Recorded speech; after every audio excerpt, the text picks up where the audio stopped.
Welcome to all of you.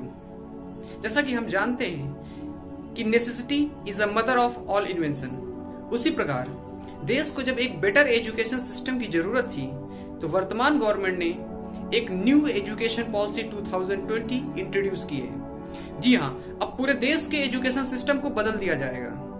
तो आइए जानते हैं कि जो गवर्नमेंट ने यह एक न्यू एजुकेशन पॉलिसी 2020 का ड्राफ्ट प्रस्तुत किया है, इसमें क्या क्या चेंजमेंट किए गए। तो हम आज पढ़ेंगे इसको दो रूप में। पहला कि हम हमारे एकेडमिक स्तर पर कैसे एजुकेशन सिस्टम की पॉलिसी में परिवर्तन किए गए हैं। सेकंड कि हमारे 12th पास आउट स्टूडेंट जब कॉलेज और यूनिवर्सिटीज में जाते हैं तो उन पर क्या बदलाव कर दिए गए हैं। तो यह वीडियो दोनों पक्षों को देखने के लिए जरूरी है। स्टूडेंट्स और पेरेंट्स दोनों को यह जानना बहुत जरूरी है कि वर्तमान एजुकेशन पॉलिसी जो प्रस्तुत की गई है उसमें क्या क्या चेंजमेंट किए गए हैं। तो आज हम दोनों को कंपेयर करेंगे कि ओल्ड एजुकेशन सिस्टम और न्यू एजुकेशन सिस्टम दोनों में क्या क्या परिवर्तन है और क्या डिफरेंसेस हैं। तो पहला हम समझते हैं कि हमारा ओल्ड एजुकेशन सिस्टम जो था उसमें 10+2 सिस्टम अप्लाई किया जाता था, यानी कि 12th एंड 10th के बीच में हमें स्ट्रीम सिलेक्शन की बात की जाती थी। लेकिन इस पर कंप्लीटली हमारा परिवर्तन न्यू एजुकेशन सिस्टम के तहत हमने एकेडमिक्स को 5+3+3+4 में डिवाइड किया है। इसका क्या मतलब है जरा समझते हैं। जो 5 है, पहली इस 5 को हमने फाउंडिंग स्टेज के नाम से जाना है। इसको भी हमने 2 टाइप में क्लासिफाइड किया है, 3+2। 3 के तहत हम प्री प्राइमरी एजुकेशन प्रोवाइड करेंगे, जिसमें बच्चों को स्कूलों में प्रैक्टिकल नॉलेज दिया जाएगा, और जो आपका नेक्स्ट लास्ट 2 ईयर बचेंगे उसमें फर्स्ट एंड सेकेंड क्लास की एजुकेशन प्रोवाइड की जाएगी। इस प्रकार जो आप स्टार्टिंग के 5 ईयर हैं उस पर बेसिकली बच्चे के प्रैक्टिकल रियल लाइफ से कनेक्टिंग नॉलेज को इनहेंस किया जाएगा। दूसरा हमारा जो सिस्टम है 3, इसके तहत बच्चों को 3rd से 5th क्लास तक में एजुकेशन प्रोवाइड की जाएगी। नेक्स्ट हमारा जो 3 है ये 6 से लेकर के 8 तक के सिस्टम को बताता है, जिसका जो सिलेबस होगा 6 से 8 तक का वो एनसीईआरटी पाठ्यक्रम के द्वारा तय किया जाएगा। And the last which is most important, हमारा जो 9 से लेकर के 12 तक का सिस्टम है इस पर हमने विशेष फोकस किया है, और जिसमें हमने विशेष यानी कि स्पेशल सब्जेक्ट्स पर फोकस किया है कि अगर कोई स्टूडेंट किसी विशेष सब्जेक्ट को पढ़ना चाहता है, स्पेशल सब्जेक्ट को, तो उस पर क्राइटेरिया ध्यान में रखते हुए हमने वोकेशनल सब्जेक्ट, वोकेशनल सिलेबस को भी ऐड किया है। यानी कि अब स्ट्रीम की जो समस्या थी, अगर कोई स्टूडेंट साइंस का है तो वह कॉमर्स के सब्जेक्ट नहीं पढ़ सकता, या कॉमर्स का है वो आर्ट्स के सब्जेक्ट नहीं पढ़ सकता है। अब इन सारी समस्याओं से वो खत्म कर दी गई है, और अब कोई भी जो मैथ लिए है वह इकोनॉमिक सब्जेक्ट भी ले सकता है या हिस्ट्री सब्जेक्ट चूज कर सकता है जो उसका फेवरेट है। यानी कि एक ही स्टूडेंट अपने उन सभी पसंदीदा सब्जेक्ट को, विषयों को चुन सकता है। साथ ही साथ इस पे जो बोर्ड की परीक्षाएं क्लास 12th की होती थी, जिस पर सिर्फ फाइनल ईयर्स नंबर्स के आधार पर पास आउट तय किया जाता था, इसमें भी परिवर्तन किया गया है, जिससे बच्चों के बर्डन को कम किया जा रहा है।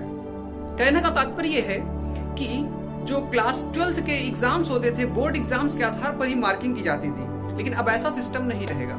यानी कि अब जो हाफ ईयरली एग्जाम होते हैं उनको हमने सेमेस्टर का नाम दे दिया गया। ईयर्स में, साल में 2 बार एग्जाम होंगे जिन्हें हम सेमेस्टर कहेंगे, और उन सेमेस्टर्स के दोनों एग्जामों को जोड़ करके हम फाइनल ईयर का रिजल्ट आउट करेंगे। यानी कि जो बच्चे केवल फाइनल बोर्ड एग्जाम के आधार पर तैयारी करने के लिए आखिरी कुछ महीनों में अपनी तैयारी पर फोकस देते थे या ध्यान देते थे, अब उन्हें साल भर पढ़ना होगा।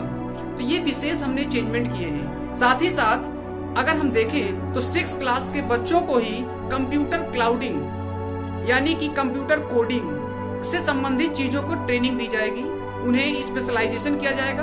अगर कोई बच्चा कंप्यूटर के क्षेत्र में कुछ स्पेशल टैलेंट रखता है तो उसको ट्रेनिंग एवं इंटरप्रेन्योरशिप भी प्रोवाइड की जाएगी, जिससे वो अपनी इस नॉलेज को इनहेंस कर सके।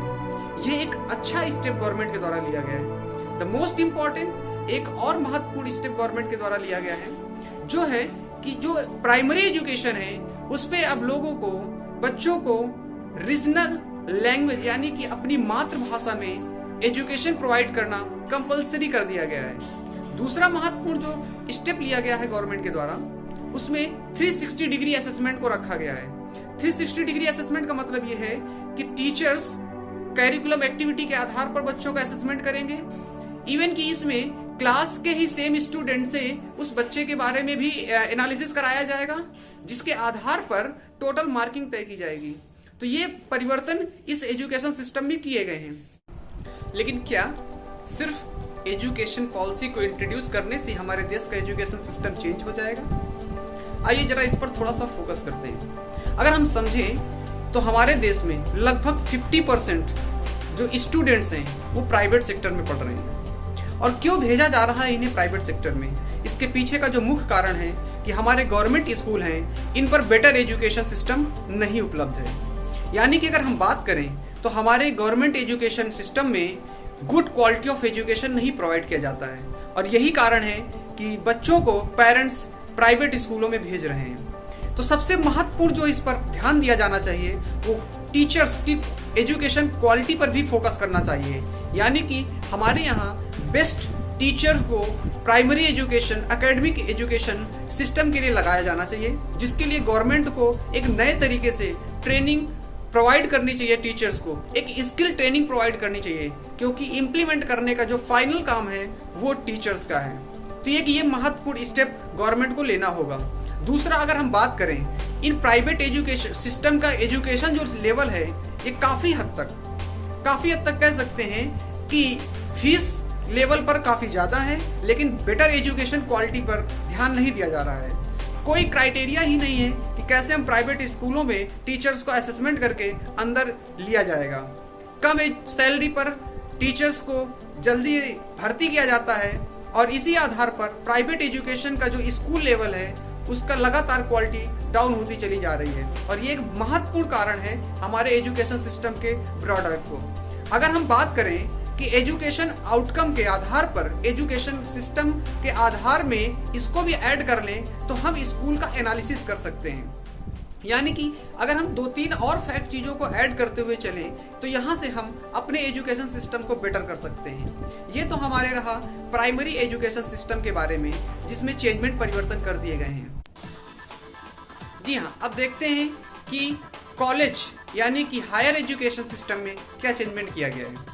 जो बच्चे क्लास 12 से पास आउट होकर के यूनिवर्सिटीज कॉलेज में एडमिशन लेंगे, उस पर क्या क्या परिवर्तन किए गए हैं। सबसे पहला महत्वपूर्ण जो परिवर्तन किया गया है, यहाँ पर multi entry and exit system apply किया गया है। इसका क्या मतलब है, जरा समझते हैं। Multi entry and exit system के तहत जैसे हमारे पहले ग्रेजुएशन के लिए जो पूरा डिग्री प्रोसेस था, अगर कोई बच्चा 3 साल की डिग्री के लिए गया हुआ है और सेकेंड ईयर में वो छोड़ देता है तो उसे डिग्री का सर्टिफिकेट नहीं दिया जाता था। लेकिन इस सिस्टम के तहत अगर कोई व्यक्ति या कोई स्टूडेंट 1 साल पहले पढ़ने के लिए उपलब्ध है और किसी कारणवश वह एजुकेशन अपनी पूरी नहीं कर पा रहा है, तो उसके लिए उसे 1 साल का सर्टिफिकेट दिया जाएगा। अगर कोई स्टूडेंट 2 साल के लिए एजुकेशन अपनी कंटिन्यू कर पा रहा है तो उसे 2 साल के हिसाब से डिप्लोमा का सर्टिफिकेट दिया जाएगा। और अगर कोई स्टूडेंट 3 साल पूरा कंप्लीट करता है तो उसे डिग्री दिया जाएगा। और 4 साल के हिसाब से उसे रिसर्च सिस्टम पर उसे डिग्री दी जाएगी। यानी कि अब हम कह सकते हैं कि कोई भी लड़का या स्टूडेंट फर्स्ट ईयर से ही रिसर्च के लिए प्रोसीड कर सकता है। ये एक बड़ा इसमें चेंजमेंट किया गया है। दूसरा, अगर हम बात करें तो हमारे इस सिस्टम के तहत जो सिर्फ मेरिट के आधार पर कॉलेज या यूनिवर्सिटीज़ में एडमिशन लिया जाता था, उसमें भी चेंजमेंट किया गया है।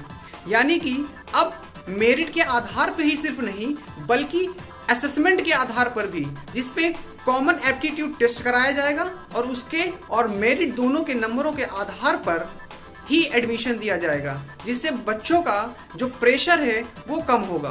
क्योंकि बच्चे बोर्ड में नंबर लाने की होड़ में लग जाते हैं, जिससे उनका नॉलेज, क्वालिटी ऑफ नॉलेज या क्वालिटी ऑफ एजुकेशन डाउन हो जाता है। इस पर अब फोकस बढ़ेगा। दूसरा महत्वपूर्ण जो इसमें काम किया गया है, लेकिन ये जो multi entry and exit system है, इसके तहत लीगल एंड मेडिकल एजुकेशन को नहीं रखा गया है। इसे बाहर किया गया है। दूसरा महत्वपूर्ण स्टेप, अगर हम पूरे एजुकेशन सिस्टम की बात करते हैं तो इसके तहत एक इंडियन एजुकेशन सर्विस का भी गठन किया जाएगा, एक कैडर बनाया जाएगा, जो एक महत्वपूर्ण स्टेप है, जो पूरे ऑल ओवर इंडिया के एजुकेशन सिस्टम की कमांड को हैंडल करता हुआ चलेगा। दूसरा महत्वपूर्ण कारण है, देखिए हम यहाँ पर एजुकेशन को इम्प्रूवमेंट करने का, तो हमारे यहाँ बच्चे डिग्री लेकर के फॉरेन में रिसर्च करने के लिए चले जाते थे। जैसे IITs हमारे यहाँ देखा जाए तो बेस्ट हमारे यहाँ एजुकेशन सिस्टम का उदाहरण है। इसके बावजूद भी बच्चे रिसर्च करने के लिए फॉरेन की यूनिवर्सिटीज़ के लिए भागते हैं। तो हमने क्या किया है कि हमने रिसर्च को प्रमोट किया है, बच्चे डिग्री भी यहीं लेंगे और यहीं पर वो रिसर्च को प्रोसीड करेंगे। ये गवर्नमेंट के द्वारा एक लिया गया बहुत ही अच्छा स्टेप है। हमारे देश के एजुकेशन सिस्टम में लगभग 4% GDP का खर्चा किया जाता था, एक्सपेंड किया जाता है, जिसको इस ड्राफ्ट के अकॉर्डिंग बढ़ा करके 6% तक बढ़ाने का प्रयास किया गया है। तो ये भी गवर्नमेंट का एक एजुकेशन सिस्टम को बढ़ाने का, प्रमोट करने का बेटर फंडा है, क्योंकि किसी भी देश में एजुकेशन सिस्टम पे जितना इन्वेस्टमेंट किया जाएगा उतना ही आने वाले समय पे आउटपुट बढ़ेगा। तो हम कह सकते हैं कि यह पॉलिसी काफ़ी नज़रिए से देखा जाए तो अच्छी है। और जो हायर एजुकेशन का है उस पर मेरा नज़रिया है कि यह वुमेन्स के लिए बहुत ही फ़ायदेमंद है। यानी कि जो बच्चियां, जो गर्ल्स एजुकेशन को एकेडमिक कंप्लीट करने के बाद हायर एजुकेशन में जाती हैं, कई कारणवश उन्हें हायर एजुकेशन कंप्लीट करने का मौका नहीं मिल पाता है। जैसे मैरिज प्रपोजल की वजह से शादी करा दी जाती है जल्दी, पैसे की वजह से, या परिवार के लोग किसी कारणवश उन्हें पूरी एजुकेशन नहीं दिला पाते हैं।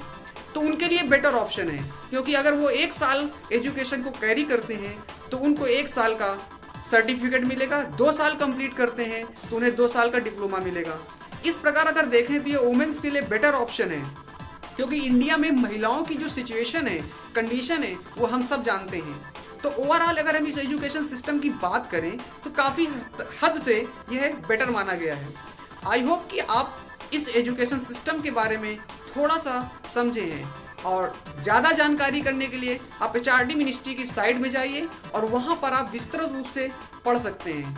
आई थिंक हमें लगता है कि एजुकेशन पर ज़्यादा फोकस करना चाहिए, और यही कारण है कि वर्तमान गवर्नमेंट ने एजुकेशन पर ध्यान दिया है। अगर आपको ये वीडियो पसंद आया हो तो आप इसे लाइक करें, सब्सक्राइब करें, कमेंट करें, शेयर करना ना भूलें। थैंक यू, फिर मिलते हैं अगले वीडियो।